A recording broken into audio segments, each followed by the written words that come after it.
Hi, Facebook family. Hello. The team at Invested. I'm Allison Pescator. I'm Joy Weems. And I'm Andrit Loshi.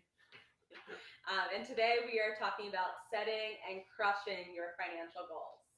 So I think we have a pretty fun topic today. We're going to talk about 5 ways to set your financial goals and then reach your financial goals. And just to preface, these 5 steps are kind of what Invested has put together. Of course, there's many different paths to reach your financial goals. So the first step, and most important, is determine what your goals are. So does anyone have any financial goals that you guys want to share? You understand? Do you have one? Or more, maybe? It's probably terrible that I don't, but like in the long term, I definitely want to purchase a home. Um, in the short term, I'm in the process of trying to find a new place. So I don't know if that'll lend itself to this conversation because I already have kind of prepared my funds for that. But long term, I definitely want to be able to purchase a home. So I know there's going to be a lot of I don't want to jump ahead to say like what the steps are involved in that, but yeah, that's my long term goal is to purchase a house for me and my family. That's great. So do you know like where the house is? Where do you want to be? So that I probably want to move to the county. Which county I don't know. So I realize I have to make that more real for myself in order to make the saving process a little more efficient. So I know exactly what price point I'm looking at, um, and other things that need to be considered for the maintenance of the home. Good goal. I like that.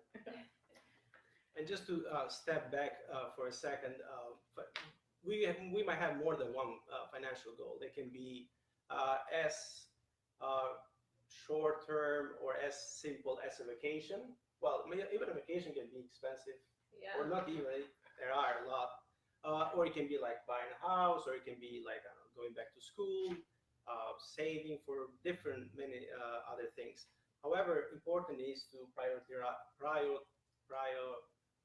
prioritize that. So starting like which one is the first one, stick with that, and then so on. Kind of not getting overwhelmed, you know. I mean, Yeah. buying a house is a big goal and definitely requires a lot of preparation. That's a great point because we all have multiple financial goals that we're working towards. Yeah, Kind of like we're all working towards retirement, but then in the meantime we have like a house or a vacation or kids' education Or wedding. or a wedding. Yeah. Who's planning for a or wedding? that's a very good point. Like for retirement, what does it mean? Should I stop doing everything else? No, that Yeah. is consistently putting something. So how would you suggest we prioritize for our financial goals? Well, first of all, which one is more important for you? Like, if you want to travel in a year, then definitely that means that that's the first one. So you put more toward that. However, do we all agree here that the very first goal is the emergency fund? Yes. We need that, right? Absolutely. And then we go ahead with other goals, and then we can create buckets also, and then put a little bit on each of those buckets for these goals. So maybe we'll touch upon like prioritization of goals as we get further in the steps. But I think, do you have a goal that you want to share? Oh yeah. My goal is for obviously retirement, but possibly to retire as early as possible in hopefully I don't know 10 years, 12 years. Oh. And not retirement, but it's just to reach the freedom of having options to choose. You know, like, and that means like, do you want to work? You can work. Do you want to work part time? You can work part time. I don't know. By then, I think I won't be. I don't want to leave Invested, so I'll be working all my life here. So. Probably, as we all will. So yeah, my goal is to kind of create that possibility for myself to be able to be free to choose. So, do you know like what retirement looks like for you? Just like freedom. Very to good kind of point. work? There is no such thing as what amount. A lot of people talk about this famous $1 million, whatever, 2 million. You know, there is no such thing as that because it depends what do you depend on your lifestyle, like how much you're going to spend. So you kind of go back again. If you want to spend a certain amount, then you obviously that amount will lead you toward how much you should save. So your investment will return that income for you in the future. It might be just a simple, retirement, just sitting not home, but just not doing a lot, not traveling, for example. That I don't think that require a lot of income. If you want to travel, then I think you should plan ahead. Save a little more. Yeah. So it's nice to hear about your financial goals. And I think when we talk to clients, we get a lot of clients who know what their financial goals are, like you guys, and then some people are kind of confused, but a lot of people don't really know the details of their financial goals. So what we would suggest is, like, you might say, I want to buy a house, but like, what county is it in? What does it look like? How many bedrooms? How many bathrooms? What are the taxes? You got to do the research, because if you're gonna manifest this goal and also save for it, then you got to know what you're looking towards. So our first step is to determine your goals, and a great way to do that is really just spend some time reflecting or talking to family or friends who your goal might affect, and like really owning that goal, that financial goal, saying like, I want to buy a house, I'm going to have a yard, I'm going to have 3 bedrooms, this is what it's going to look like. Some of our clients even make like Pinterest boards, or goal boards or things like that. Yeah. It's like, how does that say? If you don't dream it, you cannot put it into a real situation. Achieve it. Yeah. What you dream, you can achieve. Yeah. Maybe put pictures of that house or vacation or car. Yeah, or I was just sharing with Andret how, my husband and I want to own a house on the water one day. So we always talk about that. Like, what are we going to do? Are we going to have friends over? We're going to have crab feasts, etc. Oh, that's very and even detailed. though it's so far in advance, it's like really enjoyable to talk about, because then you know the money that you're not spending today is what you're saving for a future wonderful event. So that leads to the next point, which is determining how much money you really need to reach your financial goals. And this is when the detailed research comes into play. Andrew kind of touched upon that with retirement. Yeah, I kind of gave an idea of how you can break it down. But another example can be vacation, for example. If you want to go on a vacation, you can do some research if you're going to get like all-inclusive. And then what's going to be your flight, or if the flight is included also to the package. And then what else? Other fun things you're going to have, like, maybe some bungee jumping or excursions. The line. So the idea is that it's okay to be 5 or 10% below or above, but not like 50%, like half of what you were planning, and then you find yourself needing another same amount. Right. So that's the planning part, I guess. Underestimating your goal could be really bad, especially with retirement. But even if you're saving for a vacation, you think you need $5,000, you need $6,000, and then where does that cash come from? Are you still going to go on the vacation or not? Same with overestimating. It can be really demoralizing if you overestimate how much money you need for something and then you never get there. Exactly. That can be another very good point, because then it's like too much. You know what? I'm not gonna go for this goal at all because it requires too much. But the good thing now is that with all this information that is out there, you can find pretty much some average numbers, ideas when it comes to any type of goal, I guess. Yeah, internet's your best friend. Talking to friends and families who have experienced it, talking to a financial advisor about retirement. And then I also gave this example earlier too, like if I recently saved for a home renovation, and you think you know how much money it's going to cost, but like one great thing to do is actually call workers and have them give you an estimate, so you actually know how much it costs, because you think you're saving for one thing and it could be something completely different. When it comes to that, keep another 20%, just in case. Most likely going to use that. It always goes above. And if you need home renovation tips, Andret's got you, because he's going through the same thing. I have a lot of that. Yeah. All right, so we have a goal in mind. We have a detailed idea of how much we think the goal is going to cost. And next step is to pause and stop. Before you do anything, you got to think, do you have an emergency fund? And why is so? What is an emergency fund?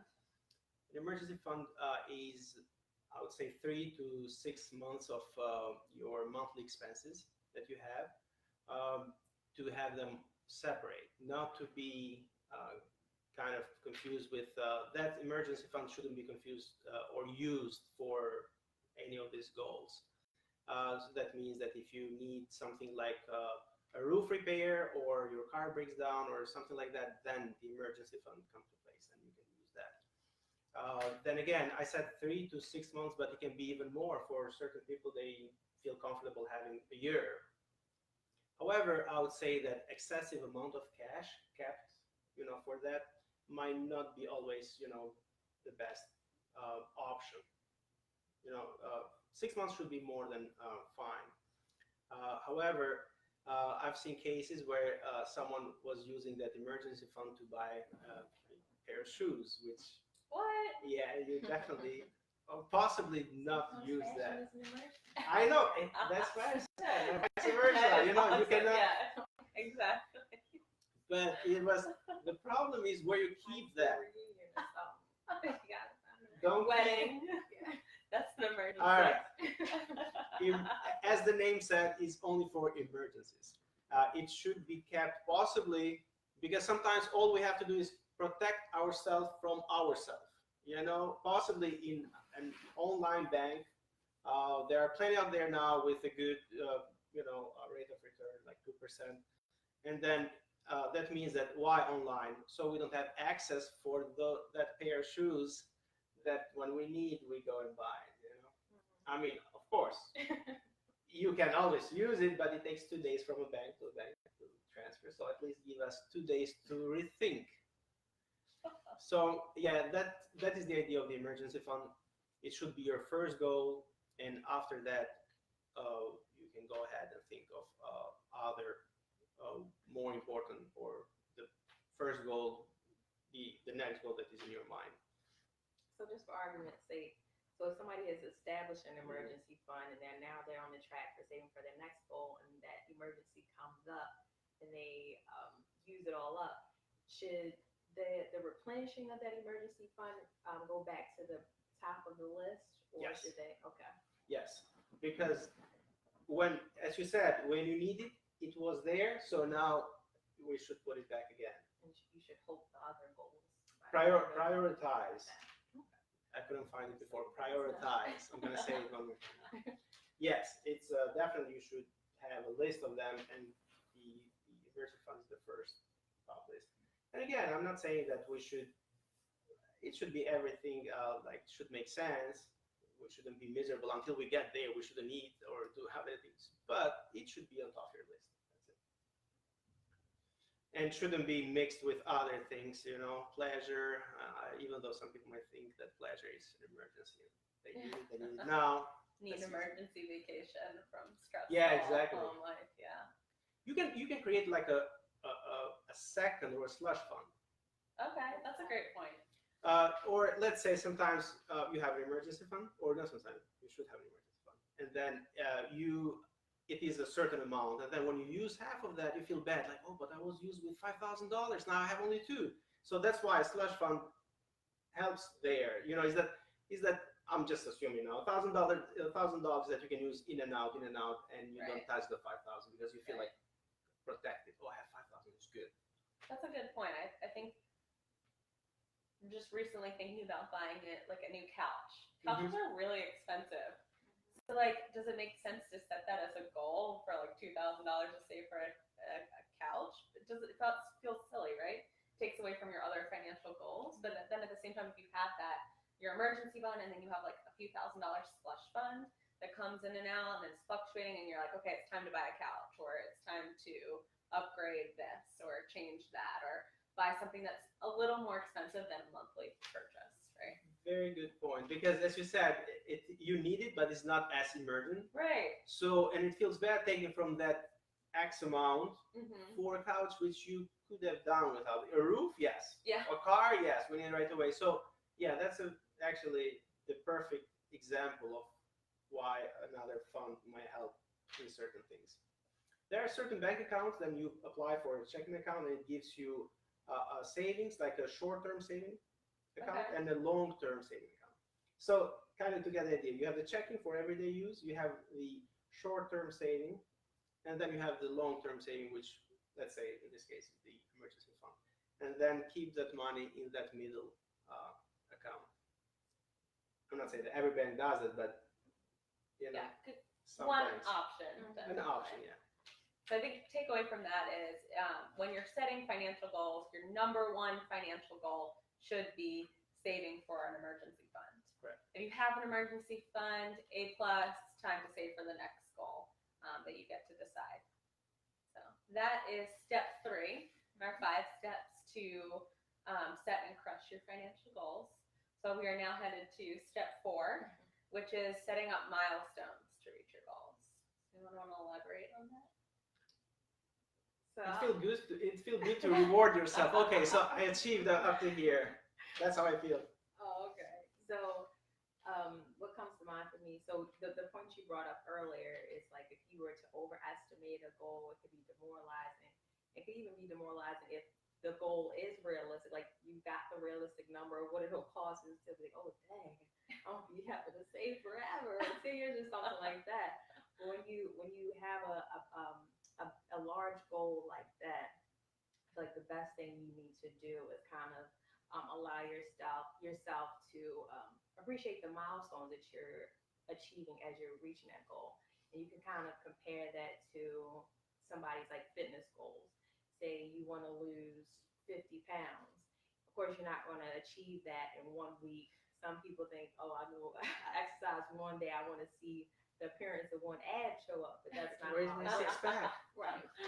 But if you're consistent with your actions, your behaviors, positively talking to yourself, not getting down in the dumps when you're not seeing immediate results, you'll eventually see progress. If you're setting money aside every paycheck and you look at your bank account, you'll see that it's adding up. You're getting interest, and it depends on what kind of, you know, what would you call it, financial vehicle you choose Yeah. to put your money in. You might see more interest there. Just like with going to the gym, you go for a week, you go 2 weeks, a month, you'll start to see changes in your body, and you should allow yourself the chance to just appreciate the progress as you're going, the little changes that Enjoy you're the making. journey. Yeah. Yeah. I mean, that's what I said. Like you should reward yourself. Okay, I got here, so at least I did the first step, and then it gives you more positive input to go ahead for the second step. Yeah, so keep on pushing forward. And bringing up the point again, like have that vision board in front of you every day. So it's like I know that my goal is here and I might be here, but keep looking at that picture on the wall. It's like I'm gonna get to that point because it matters to me. It's a part of my values. So each increment that you're getting closer to that, you can appreciate it that much more. Anybody else? Yeah, that's a great point. I think also setting like mini goals within your bank. Some of these financial goals take 10, 20, 60 years for retirement. So if you're not constantly like checking in on your goals, it just feels like you're just saving for something that's not even gonna ever happen. So if you set like mini goals, like I want to have, $100,000 in my retirement account by this age, and you hit that goal, like that's a really good feeling to celebrate. So you can set those up for yourself too. And then it's like you committed to yourself and you were able to stick with that plan, and that's good. Like, okay, so I was able to follow on what I committed, and so that leads you to think that you can do more, better, or another one. Perfect. I think I have to get the plug here. I think that this step is the step that you would want to include a financial advisor in. Like, this is a really good conversation to have with a financial advisor, because if you know how much your goal costs, and now you're gonna like set up a plan to actually get there, it would be good to actually track out, like, according to your cash inflow and outflow, how much money you can actually save per month or per year, what's realistic, what's not, and like what's the plan to get there. Plus, if you're investing for a financial goal, how you should be invested. also good to have that access to an advisor, because if you're saving for a goal and perhaps there's a life change in the middle, you'd want to have a conversation with them to help you, redirect, Reassess, reevaluate. reassess, Yeah. what money you can put aside where, and how to get you closer to your goal sooner or a little slower if there's something that needs to take precedence over that. Yeah. Yeah, that is. Your financial advisor's goal is to help you reach your goal. They're here just to help you reach your financial goals. Another thing that we see every day is that, or as we mentioned before, we should never stop by contributing for our retirement, because that's something that we don't. It's not such thing as a certain time or I should wait until now or no. Yes, that is true. Emergency fund is the first one, but then retirement is a long run. So even a small amount should be consistent. We should be consistently putting toward that. There is no such thing as numbers. There are numbers, absolutely. We should save 20% of our income toward everything that goes toward saving, toward paying off debt, and investing or retirement. But if we are not able to do 20%, anything above zero is good, and anything will help. Another thing that I have heard lately, and when you say to someone that that $100 in 30 year might turn to, I don't know, $100,000. I'm not very exact with number now. And I hear that, so I have to wait 30 years. Yes, that is true. But on the other hand, that $100 didn't crush your finances, but it's a real number. It's you can have it. So what does it mean? It means that even a small amount in the long run will translate in a good source of income for you in the future. How do you eat an elephant? But a bite at a time. Exactly. I remember that. No, Good job. All right, so our last point that we're going to make is it is time to now go after the goal. So what do you need to do to reach that goal? Set up an appointment with us. All right. Good job, Andrea. 100%. Yeah, setting up an appointment to talk about it, and then actually really just doing it, going through the motions. That Joey made a good point of consistency. You got to just make sure it happens. If you commit to something, do it. And another thing that we need help with is that someone that tells us or show us that it is doable.